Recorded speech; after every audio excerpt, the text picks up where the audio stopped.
Boa noite a todos, sejam bem-vindos. Eu me chamo Ana Carolina, né? Muitos de vocês já me conhecem. Eu sou docente e coordenadora do curso superior de Tecnologia em Alimentos do IFSC Urupema. E a gente deseja, então, de vocês essa noite boas-vindas ao Campus Urupema, do Instituto Federal de Santa Catarina, para a Semana Nacional de Ciência e Tecnologia 2020. Esse ano nós temos aí o tema, né, Inteligência Artificial, a fronteira da ciência brasileira. Então, fundado em 1909, o Instituto Federal de Santa Catarina está presente em 20 cidades do estado, tendo como missão promover a inclusão e formar cidadãos, por meio da educação profissional, científica e tecnológica, gerando, difundindo e aplicando conhecimento e inovação e contribuindo para o desenvolvimento socioeconômico e cultural. Vamos falar um pouco agora sobre o campus Urupema, né? Esse campus iniciou, então, suas atividades em dezembro de 2010 e, em função das características do município, né, e da região na qual ele está inserido, atua principalmente nos eixos tecnológicos de recursos naturais e produção alimentícia, realizando atividades de pesquisa, extensão e ensino nos cursos de formação inicial e continuada, né, os FICs, ProEja Ensino Fundamental e Médio, cursos técnicos em Agricultura e Administração, cursos superiores de Tecnologia em Alimentos e Tecnologia em Tecnologia, cursos de especialização e, em breve, em Viticultura e Enologia. A Semana Nacional de Ciência e Tecnologia 2020, que tem como tema a inteligência artificial, a nova fronteira da ciência brasileira. Por isso, durante essa semana, o Campus Urupema organizou uma programação virtual que trouxe aí a realidade da inteligência artificial e a sua relação com as áreas de administração, agricultura, viticultura, turismo e ciência dos alimentos. A programação envolveu webinários, né, ao longo da semana, alguns de vocês devem ter acompanhado também nos outros dias, e também uma mostra científica virtual, onde esses trabalhos continuam ainda sendo apresentados no canal do YouTube, a primeira mostra virtual 3 Minutos de Ciência e Tecnologia, né, que foi uma parceria entre o IFSC Urupema e o IFSC Campus Lages. Então, quem tiver curiosidade para conhecer um pouco mais dos projetos, das pesquisas desenvolvidas pelos dois campos, podem acessar lá o canal do YouTube da mostra e conferir, então, alguns dos vídeos e se informarem um pouco mais das atividades que são realizadas pela instituição. Tá? Agora vamos para algumas informações bem importantes em relação à participação, à questão do certificado, que eu sei que é de interesse de muitos de vocês, tá? Ao participar desse webinar, então, os participantes receberão por e-mail um certificado emitido pelo Instituto Federal de Santa Catarina, após o encerramento e envio do relatório do evento, o que deverá ocorrer até o final de novembro. Para confirmar sua participação, você deve, então, ficar logado na tela do Webex por pelo menos 75% do tempo do webinário, tá? Então, não precisa preencher lista de presença, o próprio sistema vai gerar um relatório que monitora a participação de vocês ao longo da palestra. Então, vocês devem ficar aí 75% do tempo online na plataforma para que vocês possam estar aptos a receber, então, o certificado de vocês. Tá? Esse tempo ele envolve tanto o tempo da palestra, como também o momento posterior que teremos mais adiante sobre que vai envolver perguntas ao palestrante, e aí a plataforma registrará a sua frequência automaticamente. Então, se concentrem na participação da palestra, né, no conteúdo que será repassado para vocês, e não se preocupem em relação à lista de presença, porque o sistema fará isso automaticamente. E hoje à noite daremos sequência à programação com o webinário intitulado A Inteligência Artificial e suas aplicações na indústria de alimentos. Então, dessa forma, damos boas-vindas ao professor doutor Luiz Augusto da Cruz Meleiro, o professor Luiz Augusto é engenheiro químico formado pela Universidade Federal Rural do Rio de Janeiro, mestre em engenharia química pela Universidade Federal de São Carlos e doutor em engenharia química pela Universidade Federal de Campinas. Atuou no Departamento de Engenharia Química da Universidade Federal do Paraná entre os anos de 2003 e 2007, transferiu-se para a Universidade Federal Rural do Rio de Janeiro em 2007, onde atualmente é professor associado do Departamento de Engenharia Química e desenvolve pesquisas principalmente nas áreas de engenharia química e engenharia de petróleo, com ênfase em modelagem matemática, inteligência artificial, controle e otimização de processos. Então, queremos desde já agradecer ao professor Luiz pela disponibilidade, né, em abordar esse tema conosco. Informamos que as dúvidas que vocês tenham, né, ao longo da palestra podem ser enviadas pelo chat e a aluna do curso de alimentos, a Liliane Coutinho, fará as perguntas ao final da apresentação do professor, ok? Por favor, professor Luiz, pode dar início, então, à sua palestra. Olá, boa noite, professora, boa noite a todos. Começo agradecendo aos professores do Instituto Federal de Santa Catarina, em especial do campus de Urupema, pelo convite, que muito me honrou.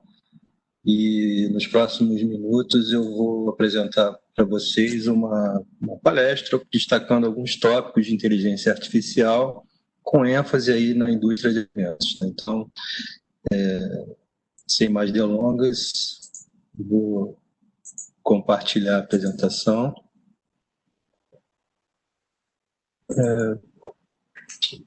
Desculpem o eventual delay da apresentação, mas vou fazer o possível para concatenar a fala com as imagens. Bom, então, como a professora já disse, o tema dessa palestra é Inteligência Artificial e suas aplicações na indústria de alimentos. E essa palestra está dividida em 5 tópicos. O primeiro tópico eu vou fazer uma pequena introdução e falar sobre alguns conceitos fundamentais da inteligência artificial.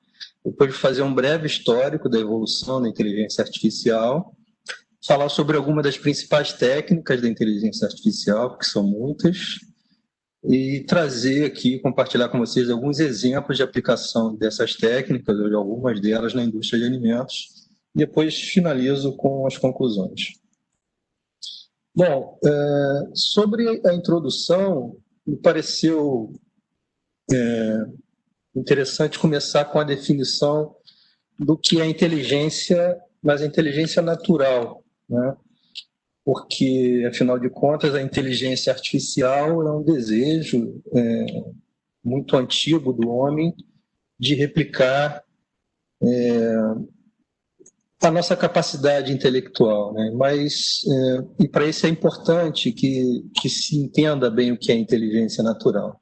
Mas tem uma pergunta difícil, né? O que é inteligência, afinal? Nós temos aí uma declaração formal do dicionário, como vocês podem ver, né, que só citei 2, existem dezenas, talvez centenas de definições de inteligência, mas por que é importante nós entendermos, ou pelo menos nós temos uma boa definição do que é inteligência? Porque é a partir dessa compreensão, dessa definição da inteligência, que nós seremos capazes de mimetizá-la, né, e reproduzi-la em alguma das nossas ferramentas artificiais, né?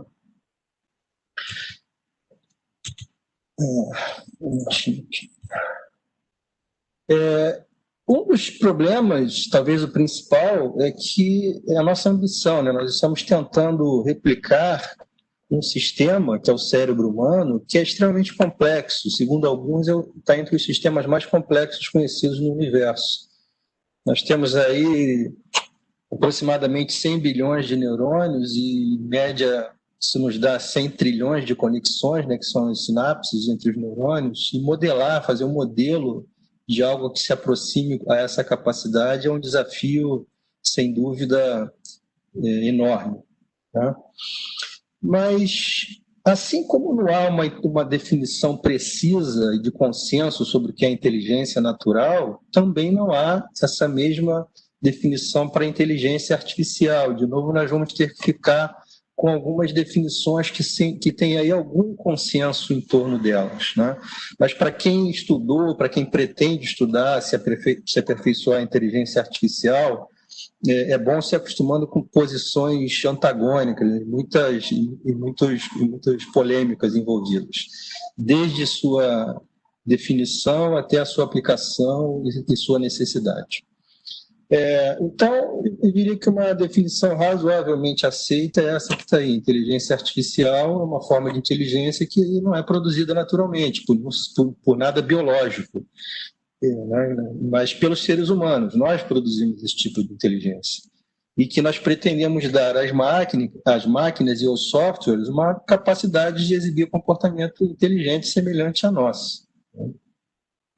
E vem daí uma das grandes questões relacionadas à inteligência artificial, questões defendidas para ser sucinto, por duas vertentes, que é sobre a capacidade das máquinas poderem pensar. Existem aí duas grandes vertentes, pelo menos, uma dos herdeiros do Alan Turing, que é um cientista muito importante, cientista da computação do início do século XX. Recentemente teve um filme que falou um pouco sobre a vida dele, que é o Jogo da Imitação, cujo nome, inclusive, é derivado do artigo que ele escreveu sobre essa pretensa capacidade intelectual das máquinas. E uma outra vertente que se opõe a essa do Turing, que é digamos, os herdeiros do John Searle, que também é um cientista americano, que diz que categoricamente que não. Ambos têm argumentos plausíveis. Eu vou tentar resumir aqui as principais abordagens de cada um deles. O Alan Turing, ele diz que as máquinas serão consideradas inteligentes, portanto, com alguma capacidade de pensamento, se elas forem capazes de enganar o ser humano numa conversa, numa entrevista, né?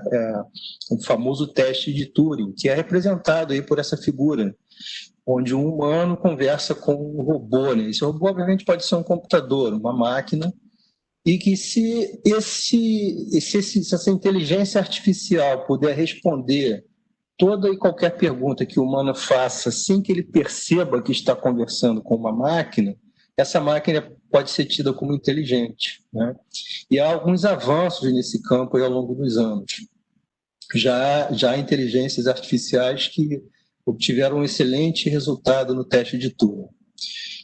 Já do outro lado, o John Searle, ele diz que não, que na verdade ele criou de modo análogo a esse teste de Turing, ele criou um teste da sala chinesa, do quarto chinês, né?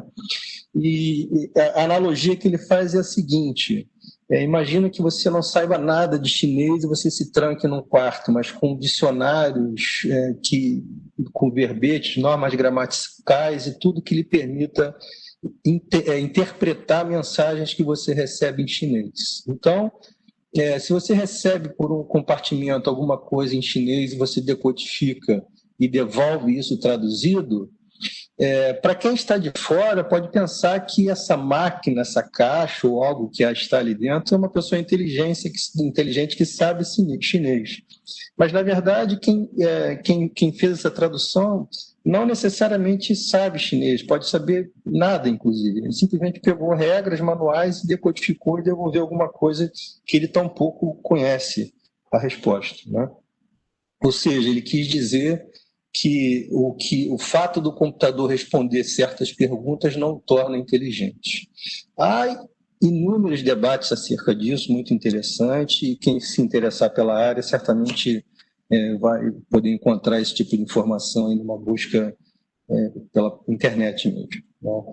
Mas daí surgiu uma segunda pergunta, que bom, se a máquina pode pensar, será que a gente pode então classificar a inteligência de uma máquina ou de um software? E o próprio John Searle também criou alguns conceitos relacionados a isso, que ele chamou de inteligência artificial fraca e inteligência artificial forte.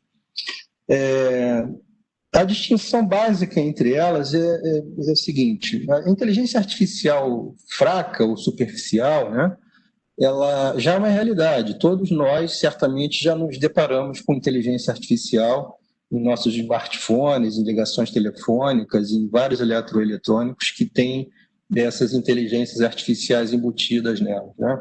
Melhor ou menor qualidade. Ou seja, a inteligência artificial fraca são softwares, né, que são capazes de resolver problemas bem específicos.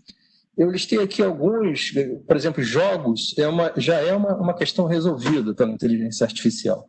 Tem grandes exemplos aí do Deep Blue, por exemplo, com o supercomputador da IBM, o AlphaGo da DeepMind, agora da Google, que foram capazes de jogar esses jogos, né, xadrez, Go, de modo excepcional. Softwares que reconhecem imagem, assinatura, voz, texto, enfim, todo tipo de ação humana, né? Softwares especializados em detectar doenças com maior precisão que os melhores especialistas médicos humanos já existem, né? Carros autônomos e por aí vai. Uma infinidade de exemplos que eu poderia dar. Então, um exemplo que eu gosto de destacar na inteligência artificial é o IBM Watson, que é um supercomputador da IBM, criado em 2011. Na verdade, ele foi criado antes, né, já na década de 90, e ele foi capaz de vencer ninguém menos que o Garry Kasparov, que era o supercampeão de xadrez russo, né? Tinha toda uma pompa aí de imbatível, de fato nunca perdeu para um humano, assim, então ele era um garoto propaganda da União Soviética, depois da Rússia, e foi derrotado pelo Deep Blue em 97. Eu acompanhei essa partida, foi na verdade uma série de 3, ele venceu a primeira e empatou a segunda e perdeu a terceira. Quer dizer, mostrando inclusive a capacidade de aprendizado do Watson ao longo do trabalho, né? Depois, em 2011, eles deram um passo adiante e o Watson ele foi treinado para participar de um jogo de perguntas e respostas muito famoso nos Estados Unidos, o Jeopardy Show, em que ele também, perguntas cegas, ele não teve acesso a nenhuma delas, então foi um grande desafio isso, e ele foi capaz de interagir com o apresentador, ou seja, ele tinha que processar a linguagem humana, tinha que ouvir a voz do apresentador, entender a pergunta e responder na forma de voz também a essas perguntas. E ele foi muito bem e derrotou os maiores campeões desse show, né? Que tem essa foto aí, foi o grande vencedor, né? da última temporada, digamos assim, e foi, de fato, um desempenho excepcional. Tem também o Deep Blue, o AlphaGo, né? Ele também venceu o campeão mundial de Go, o Lee Sedol. Dizem que eu não sei jogar, mas dizem que é um jogo muitíssimo mais difícil que o xadrez, dadas as diversas possibilidades. E essa inteligência artificial venceu o campeão mundial.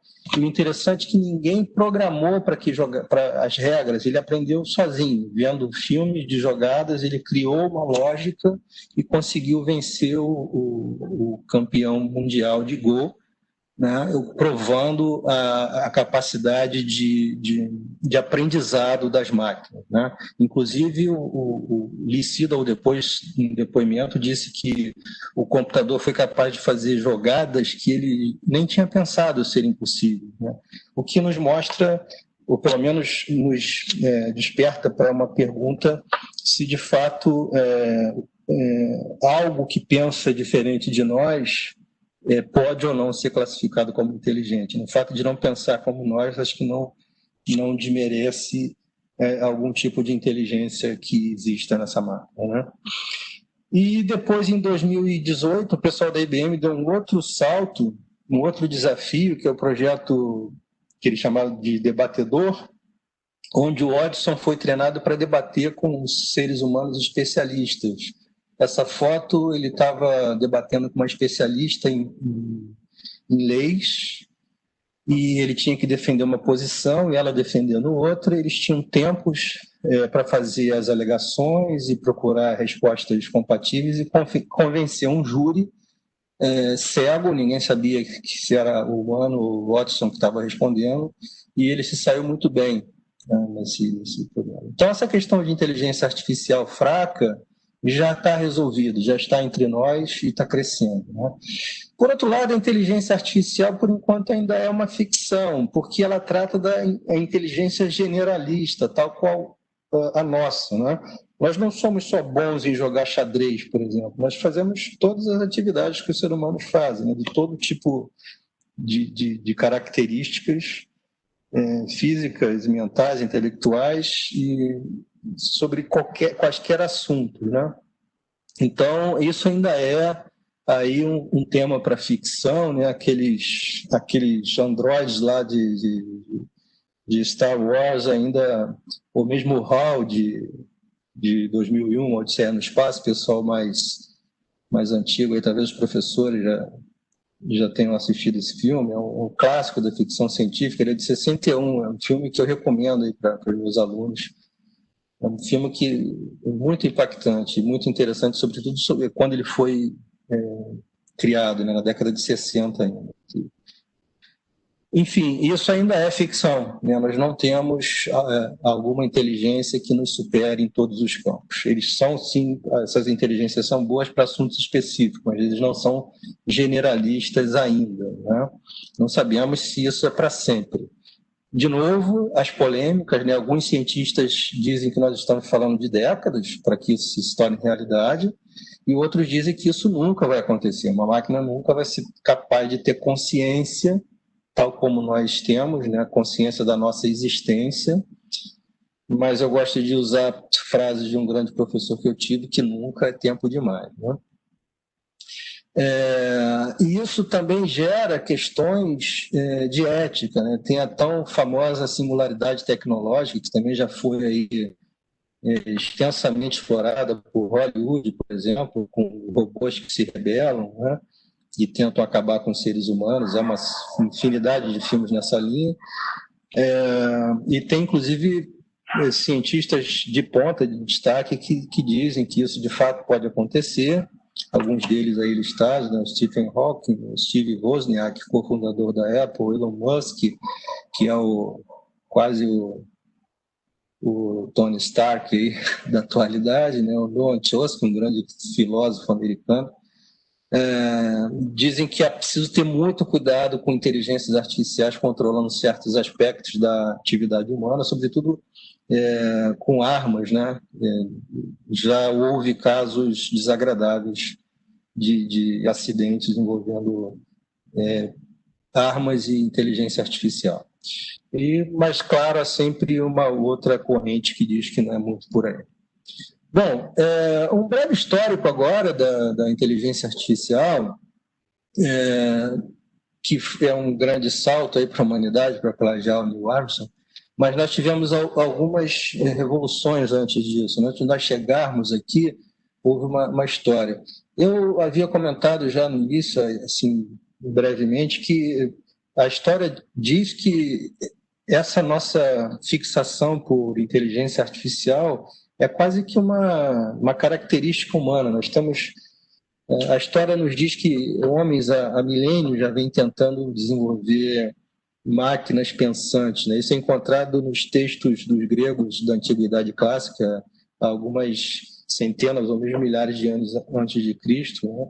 Os gregos já pensaram nisso, os gregos, para variar, já pensaram em quase tudo, né? E essa parte de inteligência artificial não é diferente. Existem até tratados e conjecturas a respeito de máquinas que pudessem trabalhar e pensar para os homens e deixar os homens com as atividades mais nobres. Mas falando, e isso vem acompanhando a espécie humana desde então, e passando pela Idade Média. Da Vinci se debruçou sobre isso alguns anos de sua vida, conseguiu inclusive construir calculadores e artefatos muito, muito promissores, né? Mas as coisas começaram a acontecer a partir de que nós chamamos das revoluções industriais, né? Então, agora a quarta revolução industrial está na moda, mas essa quarta revolução pressupõe a existência de outras três, obviamente, antes dela, e é mais ou menos aceito dessa forma como está nessa pirâmide aí. A primeira grande revolução industrial foi na Inglaterra, ainda no século XVIII, quando a criação da mecanização, máquinas a vapor, com a revolução a primeira revolução industrial, né, dos teares, produção em massa, isso revolucionou a humanidade de certa forma. Um século depois, mais ou menos, houve aí um segundo salto de revolução industrial com o aparecimento da eletricidade e começo de produção em massa, né? Logo depois isso aí já se encaixa depois no início do século XX com um grande exemplo é o Ford, o Henry Ford, com produção em máquina dos seus carros, as grandes metalúrgicas e tal. Depois, no século XX, já em meados do século XX, no início da década de 70, mais ou menos, houve uma terceira revolução industrial muito importante, que foi a indústria 3.0, também chamada de revolução digital, e atualmente, século XXI, estamos falando da quarta revolução industrial, que é a revolução cibernética, onde temos todas as coisas autônomas e comunicando-se entre si com a internet o tempo inteiro, né? Bom, a inteligência artificial, ela surge, então, dentro dessa história aí das grandes revoluções industriais, a revolução da inteligência artificial, que é o tema aqui da nossa palestra, nasceu aí na terceira revolução industrial, em meados do século XX, né? Por ocasião do aparecimento dos computadores. Essa revolução da inteligência artificial, ela tem muitas facetas, mas se eu tiver, isso é um consenso entre as pessoas da inteligência artificial, se há um paradigma da inteligência artificial que simboliza bastante essa área, são as redes de neurônios artificiais, né, as redes neuronais, porque elas têm um paralelo muito próximo à analogia do neurônio natural, né, que é a nossa unidade fundamental de processamento intelectual, digamos assim. Então, essa ideia de neurônio artificial surgiu lá no início dos anos 40, com um grupo de pesquisadores, o Macaulay e Pitts, que eles tiveram essa primeira ideia, tem um paper seminal deles, sensacional, dá para achar na internet até, que eles criaram essa unidade de processamento autônomo que era capaz de resolver lógicas booleanas de e, ou e não. Eles não conseguiram resolver do ou exclusivo, mas essas três eles já conseguiram resolver com uma unidade de processamento individual, né? Depois, na década de 50, final da década de 50, surgiu o Perceptron com Rosenblatt, que esse sim já emula a capacidade intelectual, a capacidade de processamento do neurônio biológico, né?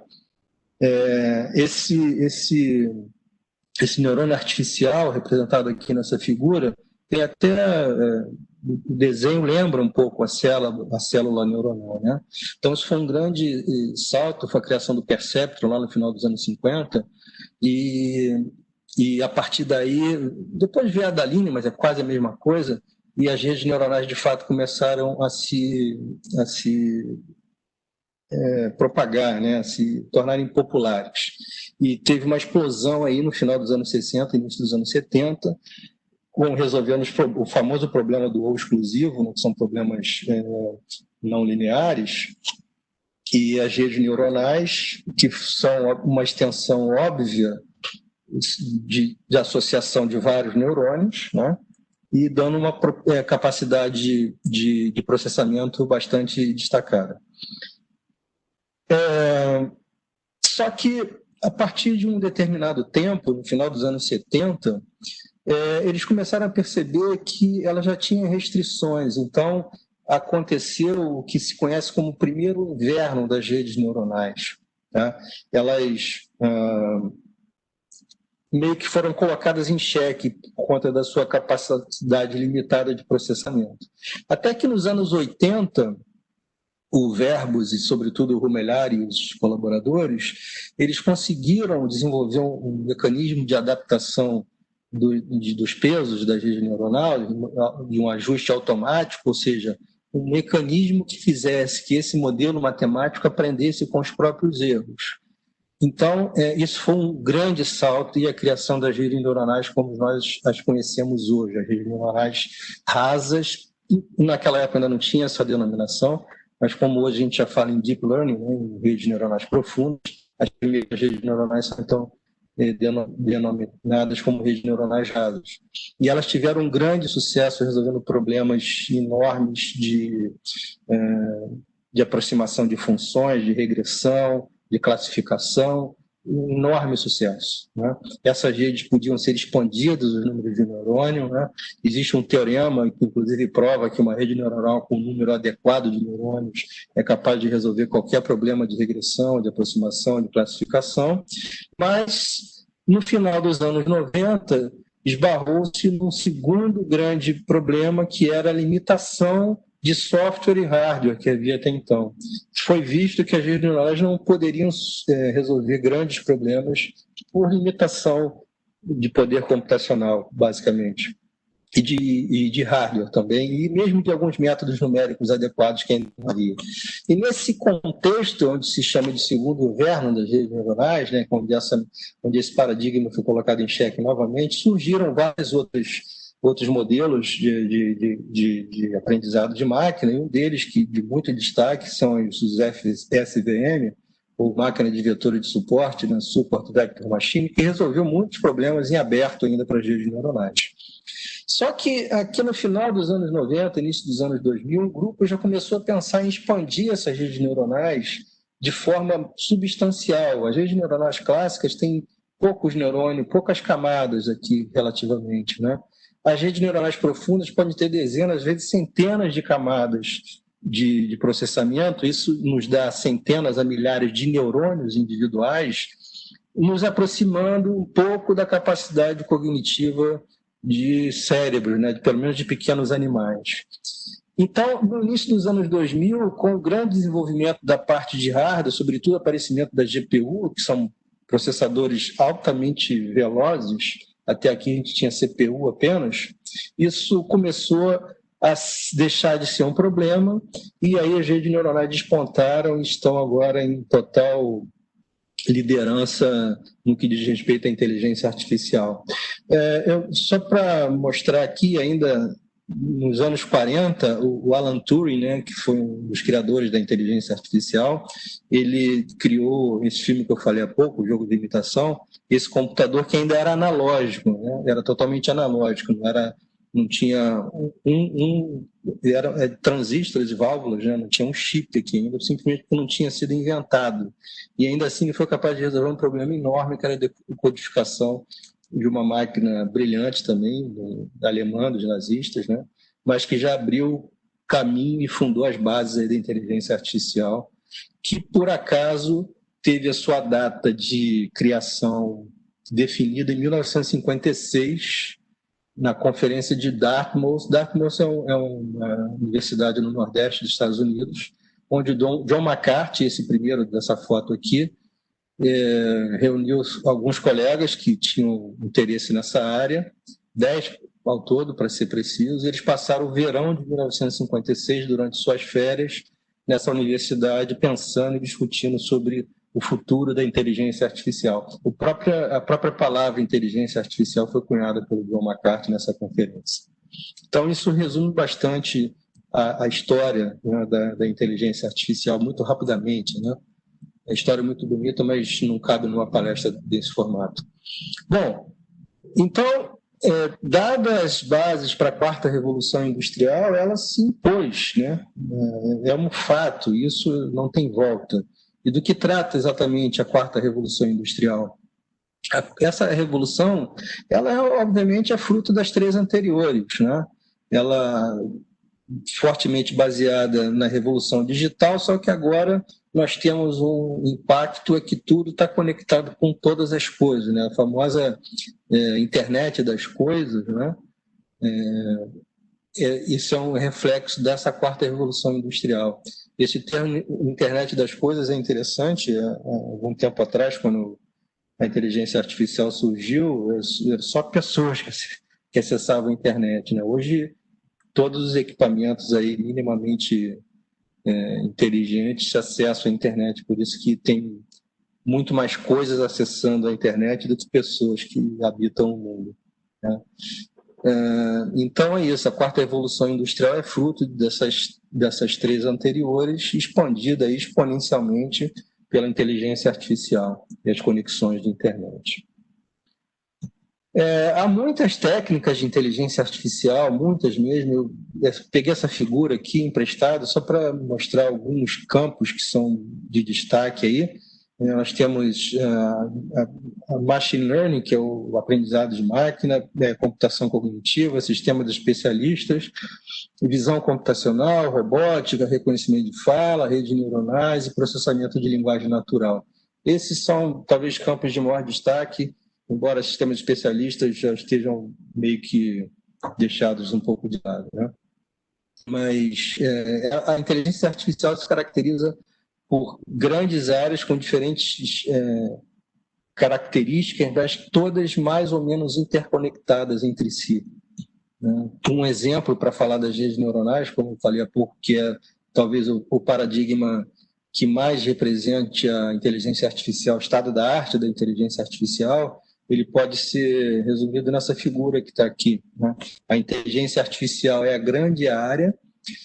Uma sub-área muito importante é machine learning, o aprendizado de máquina. As redes neuronais artificiais são um subgrupo das aprendizado de máquina, e o deep learning, que é aí, digamos, a vanguarda, é um subgrupo das redes neuronais artificiais. Então, há muita coisa interconectadas aqui, né?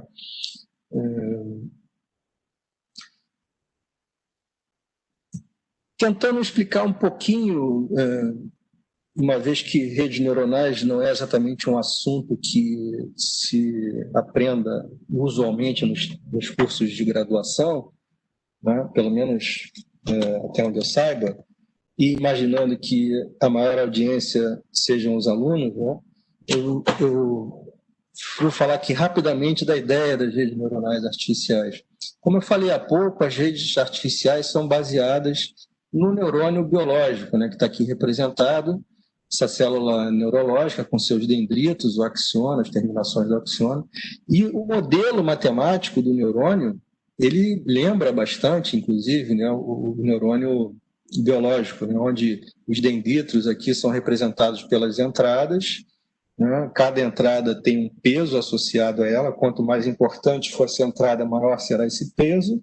E como é que essa informação é passada adiante? Bom, no neurônio biológico, os nossos neurônios recebem informações de dezenas, centenas, talvez milhares de outros, via dendritos, eles ponderam essas informações e isso é passado adiante segundo alguma ativação de uma função ali neurológica, né, que nos faz lembrar de alguma coisa, nos faz fazer algo ou não fazer. O neurônio artificial pretende fazer o mesmo, né? Ele faz uma soma ponderada dessas entradas pelos seus pesos de importância, e essa, obviamente, é mais simples, né, das possibilidades. E se esse somatório atinge um certo limiar, a informação é passada para frente. Caso contrário, ela não é passada para frente. Claro que existem uma infinidade de funções aqui, de diversos tipos, não lineares e tal, mas não cabe entrar nesses detalhes aí. Então, a unidade fundamental é o neurônio, né? Se nós associarmos vários neurônios, nós temos uma rede de neurônio, a rede de neurônios artificiais, que podem ter as redes neuronais rasas, né? As mais antigas, elas podem ter aí 2, 3 camadas, não mais do que isso, tipicamente, embora que basta uma para ela fazer o que ela pode fazer, com o adequado de neurônios, né? E a saída, ou as saídas dela, é modelada por uma equação matemática bastante simples, aqui, um somatório de pesos e funções, né, que vai me dar uma respectiva saída. Então, ela funciona mais ou menos o seguinte: você alimenta com entradas e ela produz uma saída. Durante a etapa de aprendizado, ela compara essa saída com uma saída que você apresentou como certa. Se esse processamento não chegou na saída desejada, esse erro é realimentado, os pesos são reajustados e é um processo de ida e volta até que converja para o resultado desejado. Graças àquele algoritmo de backpropagação lá que eu falei do vermelhado e variantes dele, né? E as redes neuronais profundas, as deep learning, elas são uma extensão natural das redes neuronais rasas, né? O que se fez? É um pensamento intuitivo até. Olha, se eu quero aumentar a capacidade de uma rede neuronal, eu vou aumentar bastante o número de neurônios. Então, uma rede neuronal rasa tem uma camada intermediária, nessa camada intermediária é onde acontecem os cálculos, né? Ou seja, a capacidade de aproximação está nessa camada intermediária. Se eu colocar várias, eu vou ter, em tese, maior capacidade de aproximação. E quando a gente fala de deep learning, a gente está falando aí de dezenas, centenas de camadas dessas. E as conexões entre esses neurônios, como são simbolizadas por essas linhas, aumentam exponencialmente. E, consequente, o processamento aumenta também exponencialmente, né? Então, o que uma rede neuronal deep faz? Elas são aí tão famosas atualmente porque elas são capazes de processar imagens, inclusive, né? E como é que elas processam imagem? Bom, o computador não vê uma imagem como nós vemos, né? Basicamente, eles veem números. Então, a ideia é o quê? Decompor uma imagem em pixel, e cada pixel desse tem um valor, e a combinação desses valores através de filtros, né? Filtros de convolução, associações, diversas associações, cada uma dessas camadas tem uma função. E lá no final, você é capaz de identificar, por exemplo, quais os objetos que tem nesse quadro, ou mesmo identificar uma determinada pessoa, eventualmente, que esteja nesse quadro. Então, é uma rede que tem uma capacidade de aproximação bastante grande, né? E uma pergunta que muita gente faz, né? Qual é a diferença entre machine learning e deep learning? Bom, a diferença é bem simbolizada por essa figura que aqui está. Imagina que você quer ensinar para um computador a reconhecer a imagem de um carro. Se você vai usar uma técnica de machine learning, existe um processamento ainda feito por um humano, né, ou de um software programado por humanos para esse fim, para extrair características de um carro, né? Ou seja, um carro tem rodas, tem janelas, tem volante, tem motor e tal, faróis, né? Você informa isso para o teu código e daí ele passa a reconhecer um carro, né? Isso aqui é um carro, isso aqui é um abacaxi. Tem características diferentes, mas que você induziu ao software a procurar por essas características. Já a Deep Learning dispensa a presença desse humano, digamos, né? A técnica de Deep Learning pega uma imagem, decompõe essa imagem de diversas formas e ela própria encontra padrões, muitas vezes nada claros para nós humanos, mas que ela é capaz de fazer o mesmo trabalho e às vezes muito melhor, inclusive, né? Por exemplo, aqui tem o exemplo de reconhecimento facial, quando você direciona a busca e quando a rede direciona. Ambas têm a mesma capacidade, né? Aqui está a identificação de uma foto lá do George Washington e tal. Como é que essa rede faz? Ela enxerga isso aqui como um emaranhado de pixels e procura padrões nesses pixels que ela aprendeu a reconhecer, como de humanos ou especificamente de um humano. Então, por isso que esse novo modelo, esse novo paradigma neuronal é aí a base da inteligência, está na vanguarda da inteligência artificial. Mas por que nós estamos usando essas técnicas só agora mesmo? É por uma questão de desenvolvimento tecnológico mesmo, né? Várias das nossas tecnologias muitas vezes já estão na cabeça dos pesquisadores, mas não tem como surgir porque não tem um ambiente adequado. As redes neuronais profundas é mais um desses exemplos, né? Então, a inteligência artificial que surgiu na década de 50, obviamente as pessoas já pensavam em expandir as redes neuronais em números semelhantes ao que nós pensamos hoje, mas não tinha tecnologia suficiente, tampouco máquina e nem memória e nem nada disso, né? Então, é uma questão de desenvolvimento tecnológico como um todo. Isso aqui também, essa figura, também dá uma boa ideia, né? Porque as redes neuronais precisam de muita informação,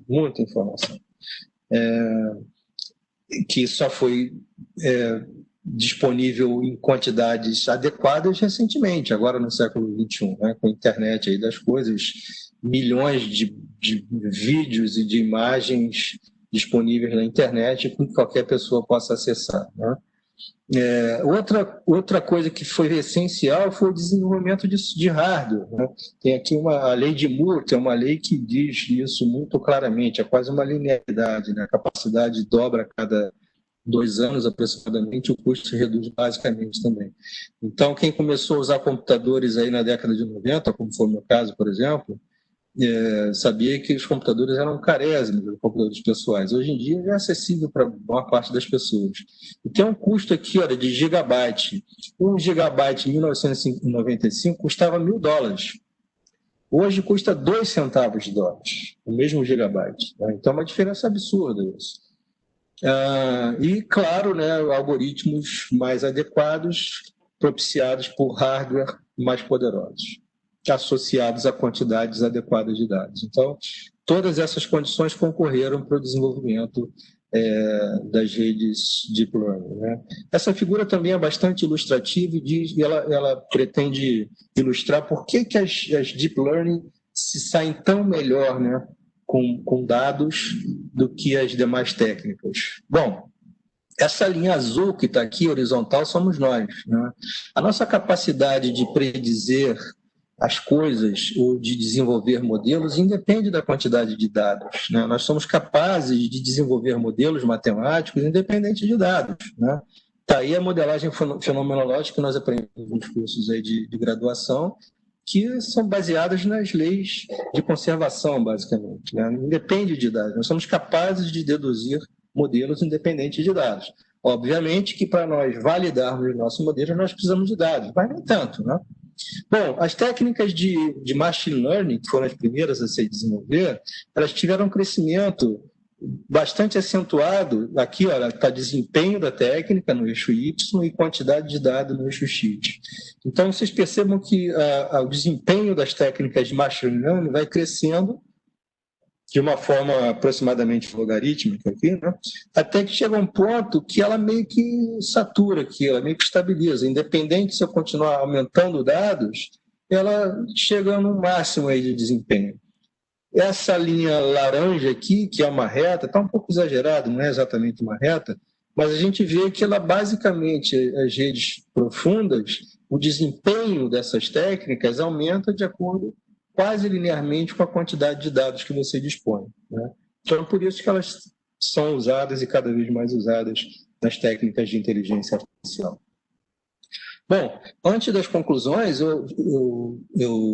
encerrar a palestra, eu selecionei aqui alguns exemplos na área de indústria de alimentos, que eu espero que seja bem voltada para o curso de vocês. Né? O primeiro exemplo não é nem tanto da área de alimento, é mais na área de logística, mas que também poderia, né, estar relacionado a essa área, mas eu quis chamar a atenção para a quantidade de informações. Né? É um site da Henkel e da Merck, que são duas gigantes aí, e vejam a quantidade de dados que eles têm acesso, pontos de dados que eles têm acesso diariamente. 1 bilhão de pontos de dados. Tudo hoje tem um sinalzinho ali de rede, Wi-Fi, todas as máquinas, todos os processos, tudo isso são dados, informações que são extremamente relevantes. Então, eles usando técnicas de inteligência artificiais com tal quantidade de dados, eles puderam reduzir drasticamente as taxas de produção, os entraves de produção. Né? Ou seja, problemas que levavam meses ou anos para serem resolvidos, hoje a gente consegue dar conta disso em semanas, às vezes em dias. Então, a quantidade de dados e, obviamente, técnicas adequadas podem fazer coisas muito interessantes para a indústria. Né? Aqui sim, já exemplo da área de aplicação de alimentos, tem a Tomra, uma indústria norueguesa especializada em classificação automática de alimentos.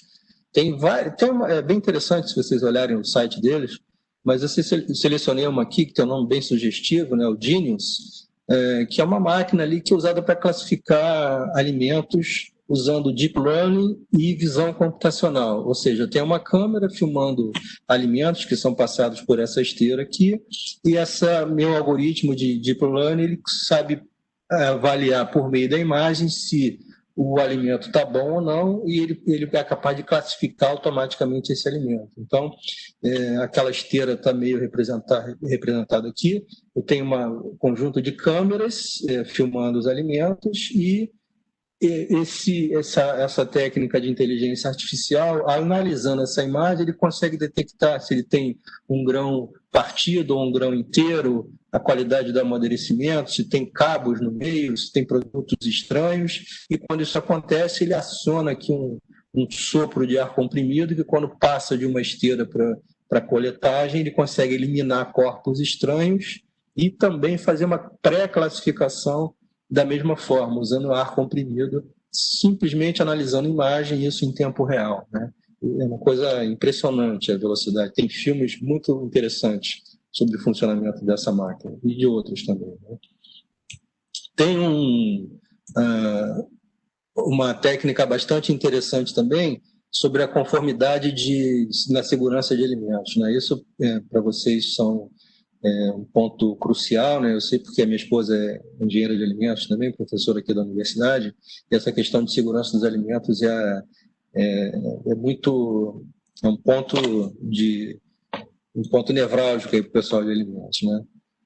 E, enfim, uma empresa chinesa desenvolveu uma técnica de inteligência artificial, de novo, com deep learning e visão computacional, para monitorar as condições sanitárias de restaurante em Xangai, né?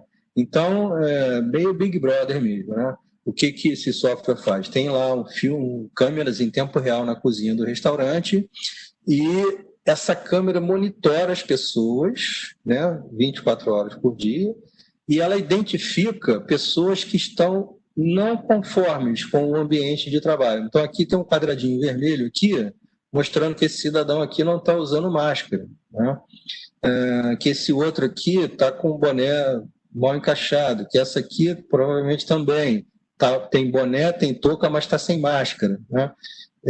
Aqui idem. Então, quando tem o quadrinho vermelho, é provavelmente porque essas pessoas vão ser chamadas a atenção. Então, o software automaticamente reconhece uma não conformidade. Primeiro reconhece o ser humano e o que está usando, né?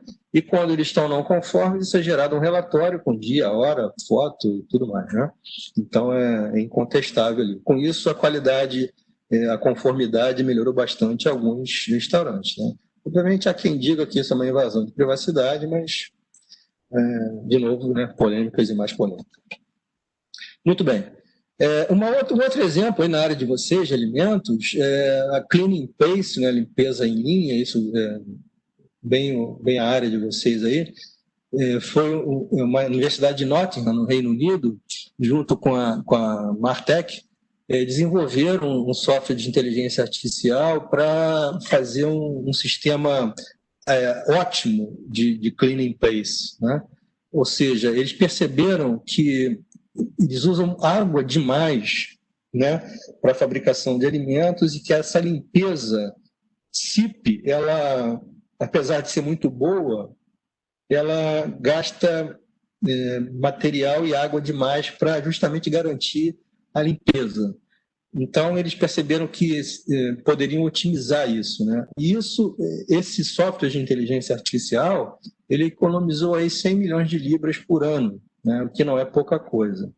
Ele basicamente funciona com sensores adaptados nas tubulações, onde tem os sensores de infravermelho e vários outros sensores, e que, de acordo com esses sensores emitem uma onda, né, que é captada pelo receptor, e dependendo do comprimento de onda e da amplitude dessas ondas, o software entende que a tubulação está suja ou está limpa. E, estando limpa, eles interrompem o processo de limpeza no tempo necessário, ou seja, eles não limpam excessivamente além da necessidade, o que gerou uma economia excelente, né? Tem aqui algumas imagens que eles fizeram em tubos translúcidos para calibrar o software, né?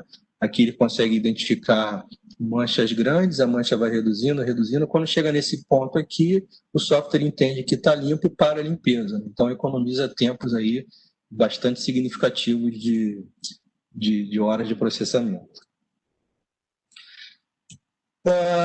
Uma outra linha muito interessante da área de alimentos é o desenvolvimento de novos produtos, né? Então, eu peguei um exemplo aqui da Coca-Cola. Eles pensaram, bom, que sabor nós vamos criar a seguir? Qual vai ser o novo lançamento da Coca-Cola?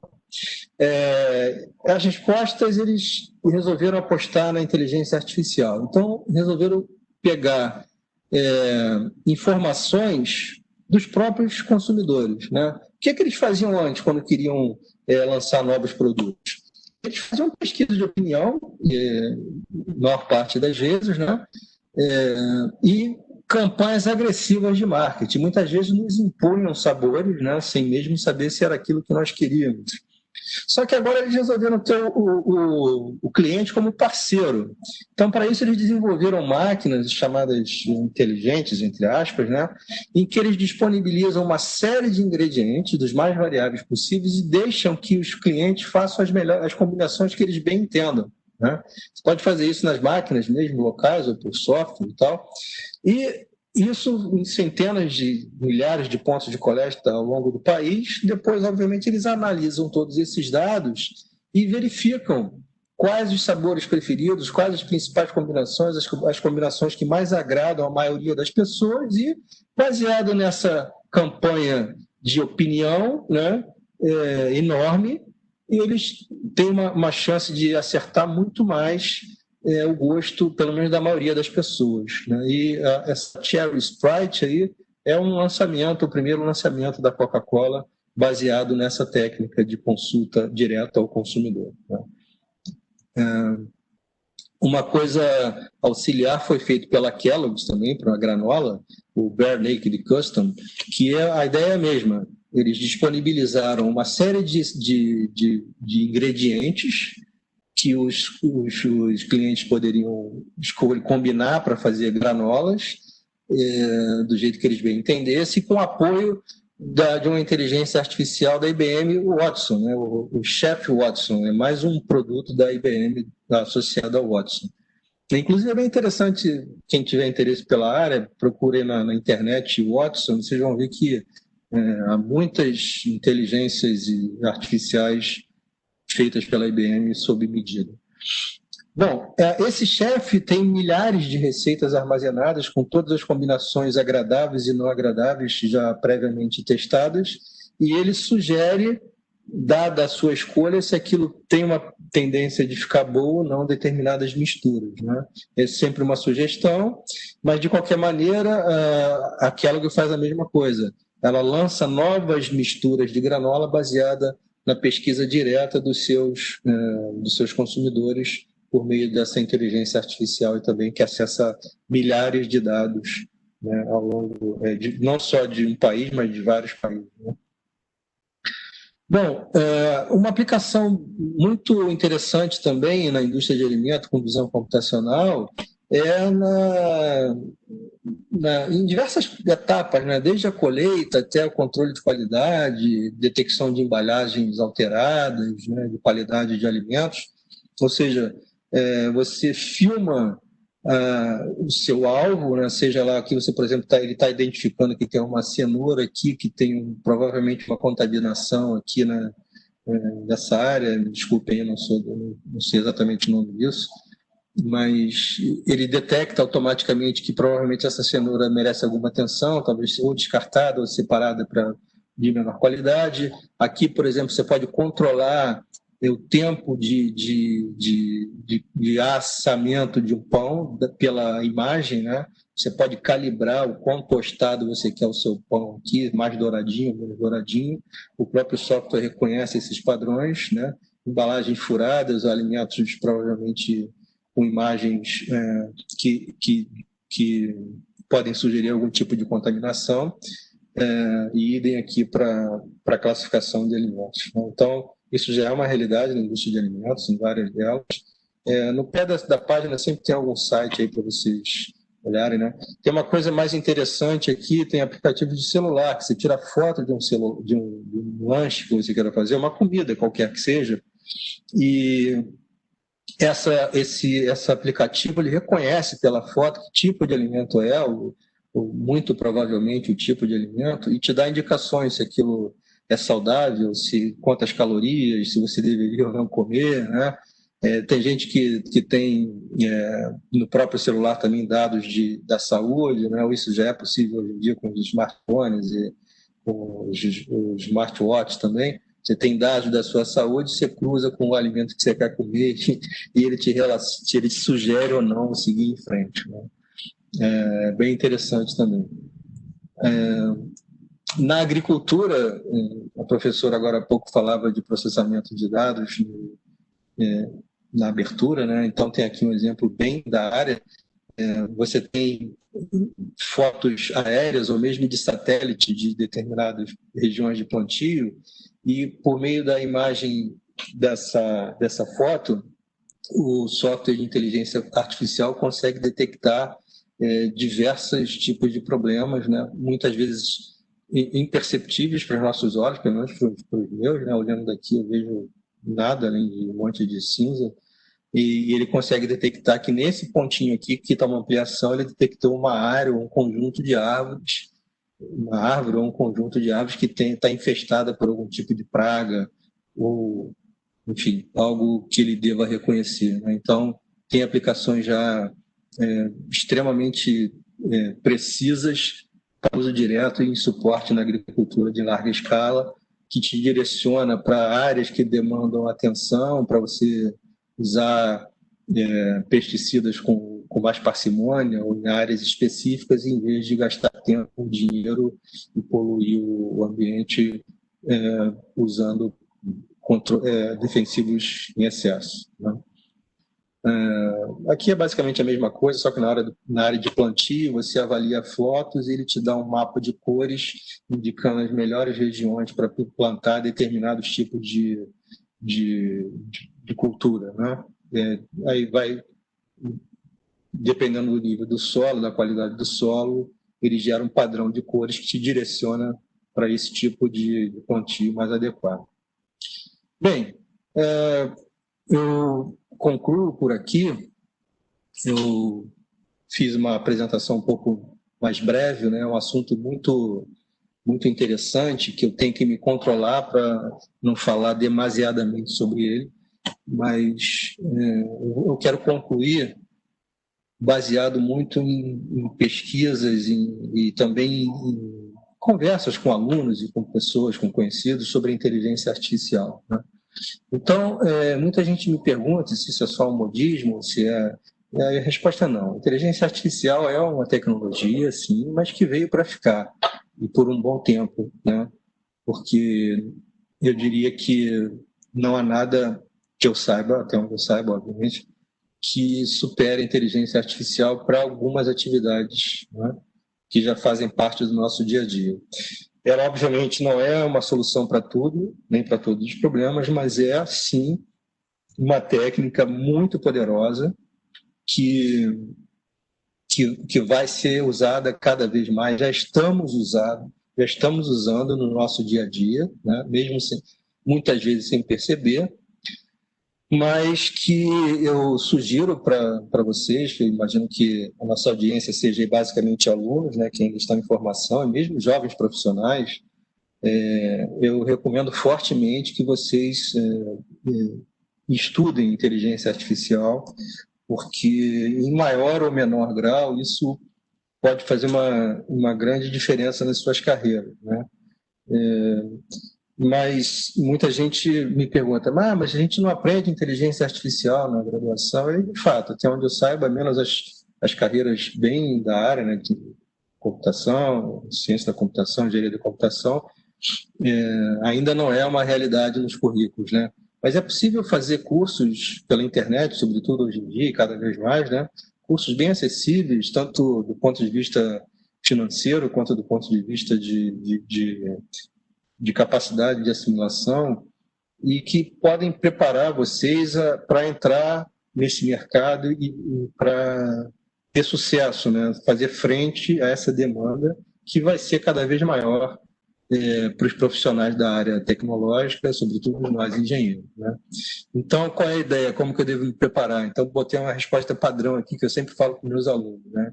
A primeira resposta é: leve o seu curso a sério. A gente tem uma tendência de achar que o curso do outro é sempre melhor, que se eu fizesse a faculdade em algum outro lugar ia ser muito melhor e tal. De modo geral, os nossos cursos têm currículos muito bons e que, se você se dedicar, você vai ter a base para caminhar para outras tecnologias. O importante são os fundamentos. A inteligência artificial é uma tecnologia baseada em fundamentos, né? E fundamentos você aprende nos bons cursos de graduação. Então, dedique-se aí ao seu curso, aprenda bem matemática, aprenda as ciências da tecnologia, e que isso certamente vai fazer a diferença para você um dia, quando quiser e puder estudar, se sair bem na inteligência artificial. Tá? Eu, então, concluo por aqui com uma frase que eu gosto muito do Richard Feynman, que foi um físico norte-americano, prêmio Nobel, se meteu em várias áreas aí, uma pessoa brilhante, e eu gosto muito dessa frase, né, até para não desanimar as pessoas, né? Uma tradução livre seria: se você acha a ciência chata, é porque você está aprendendo com o professor errado, né? E isso se aplica, sem dúvida, à minha palestra também. Se você achou essa minha palestra chata demais, a culpa é toda minha. O tema inteligência artificial é extremamente interessante, muito rico, e tenho certeza, vai estar cada vez mais presente na vida de todos nós. Tá? Então, com isso, eu concluo a minha apresentação. Agradeço novamente aos professores do campus do Urupema, Instituto Federal de Santa Catarina, e fico à disposição para eventuais perguntas. Muito obrigada, professor Augusto, pela sua excelente apresentação. Né? Com certeza foi uma noite de muito aprendizado, mudou muito a nossa visão sobre essa tecnologia, né? E de acordo com os exemplos apresentados, inclusive pelo professor, às vezes o aluno ele acha que essas coisas estão muito distantes, né? Eu não faço ciência da computação, eu não faço sistemas de informação.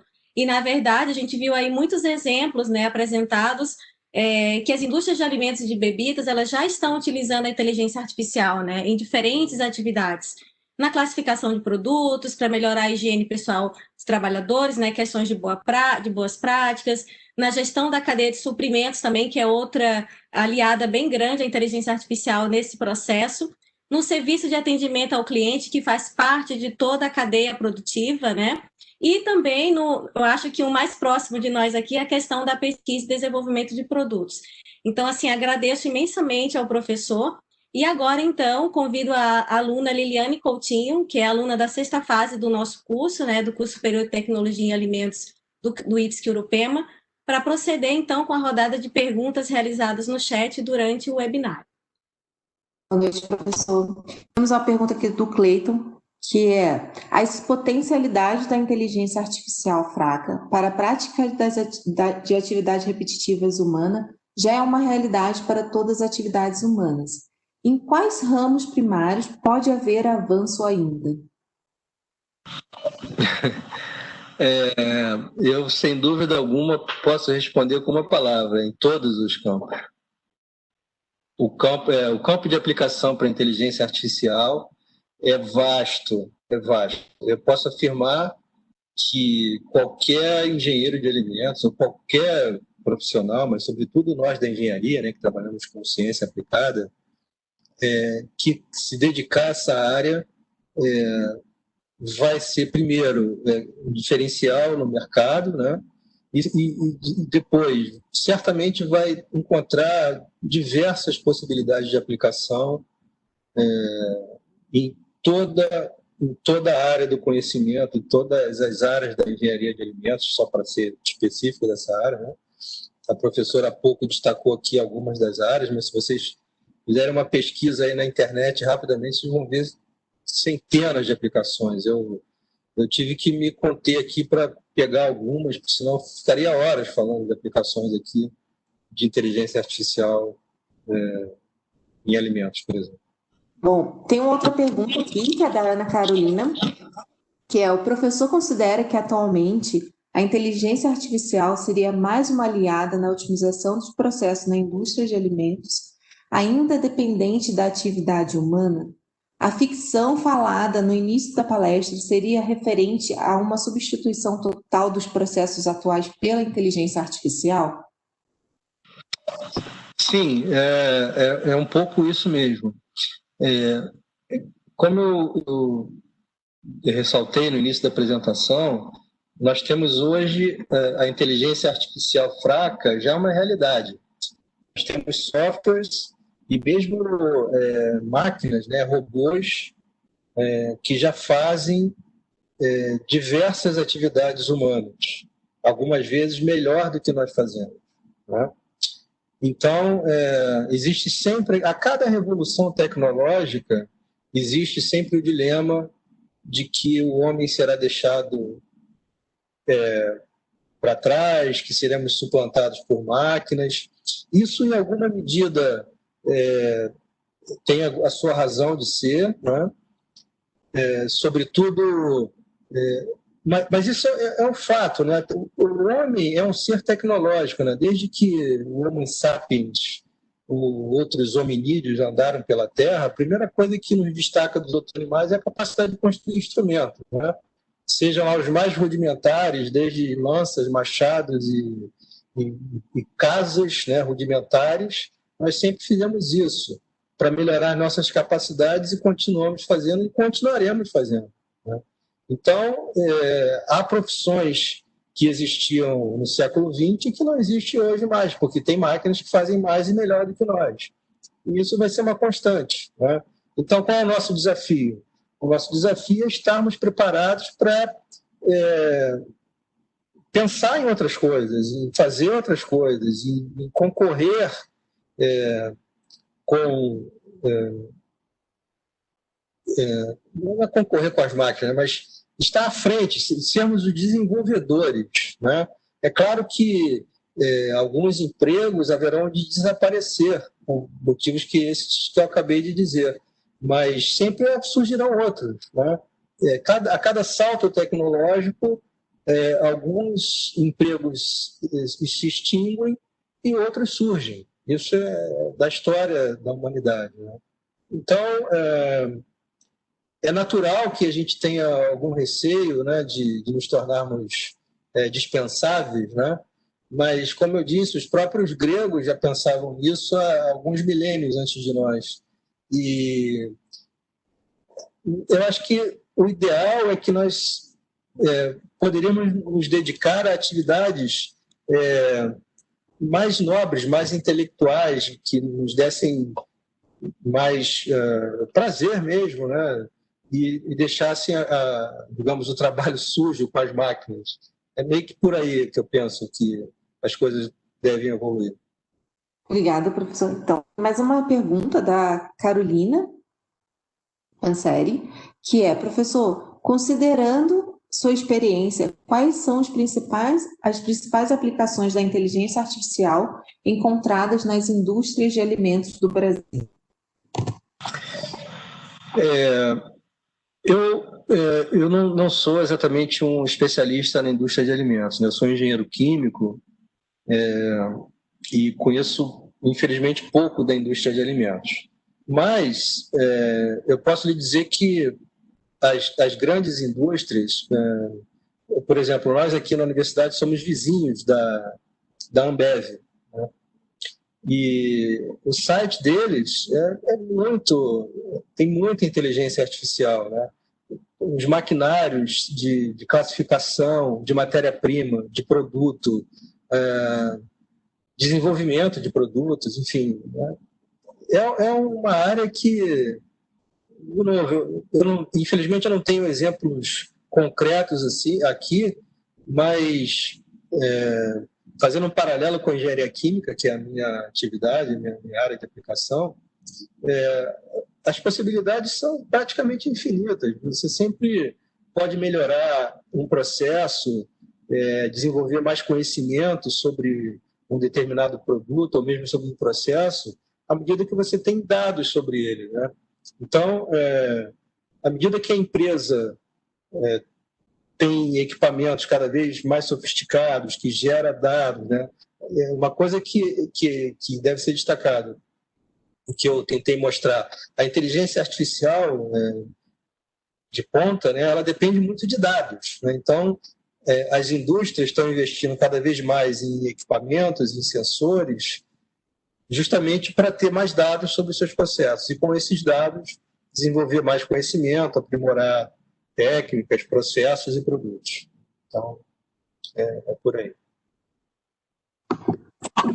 Bom, professor, essas eram as perguntas que nós tínhamos para fazer aqui, mas se surgirem novas perguntas, provavelmente a gente vai estar encaminhando, né? E é isso, eu passo a palavra aí novamente para a professora Ana Carolina. Tá bom, obrigado. Então, agradeço a Liliane aí, representando os alunos do curso.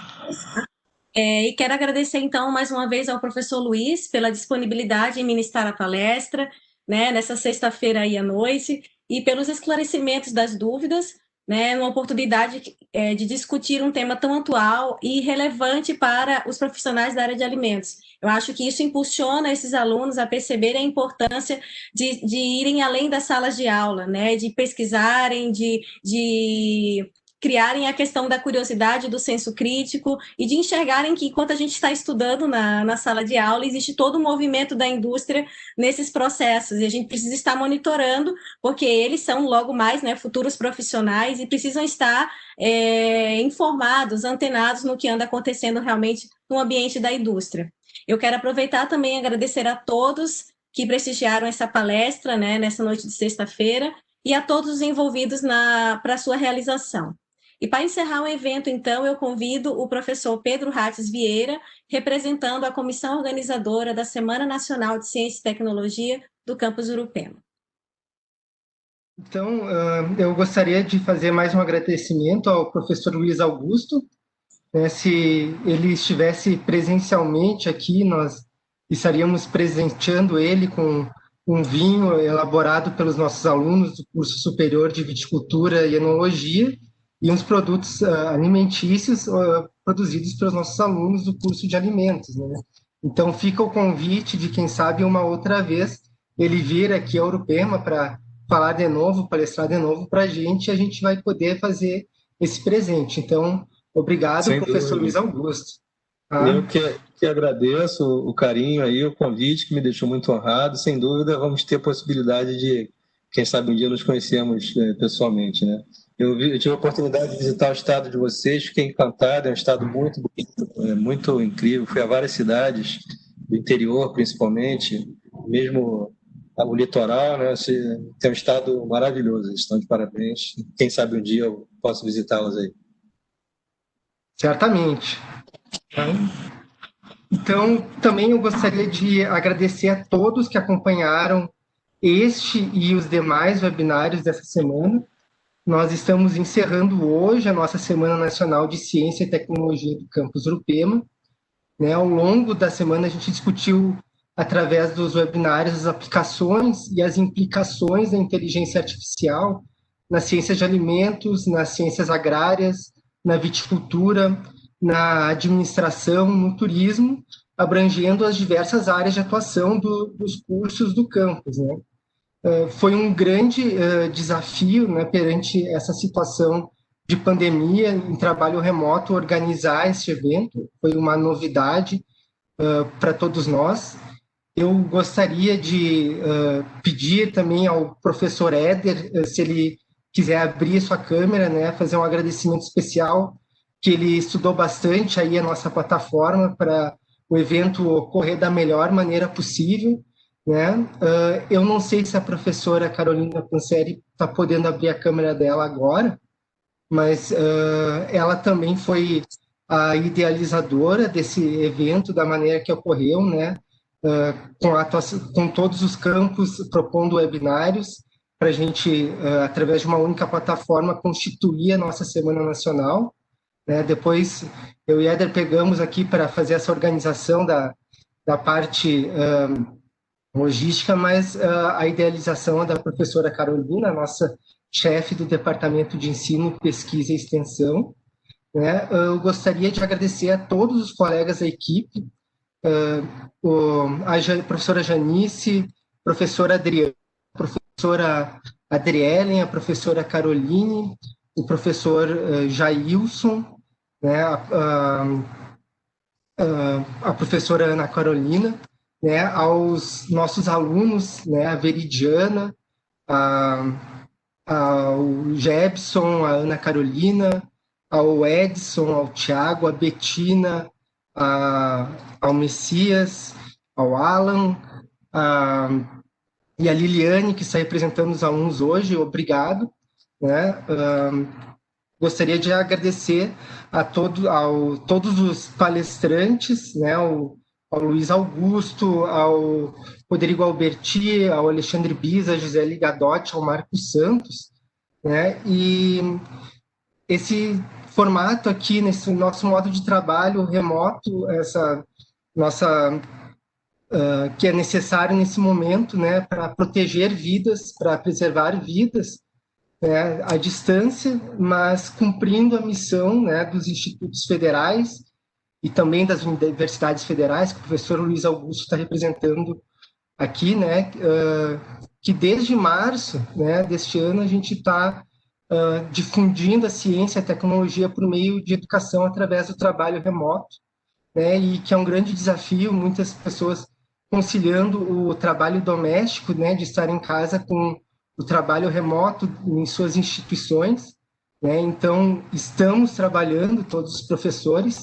né, a despeito do que algumas pessoas públicas até falam, né, professores das redes estaduais e municipais, né, com certeza os professores, os servidores da educação, junto com os servidores da saúde, foram os que mais sofreram, talvez, nessa pandemia, mas estamos aí, né? E gostaria de dizer que também foi um grande aprendizado essa Semana Nacional de Ciência e Tecnologia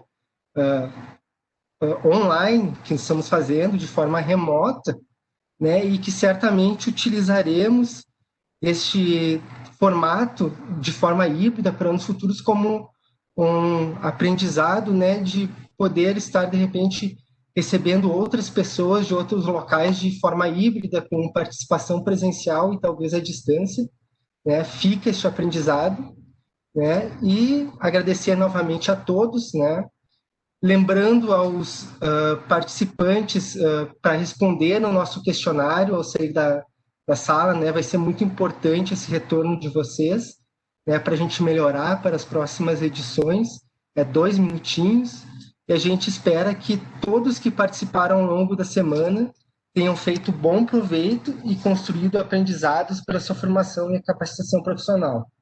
Então, boa noite, um ótimo final de semana a todos e até o ano que vem. Muito obrigado. Boa noite a todos e obrigado pelo convite. Parabéns pela semana. Viu? Tudo de bom para vocês. Bom final de semana, professor Luiz. Muito obrigada mais uma vez. Obrigado. Igualmente. Bom fim de semana a todos. Bom final de semana, pessoal. Para vocês também. Obrigada.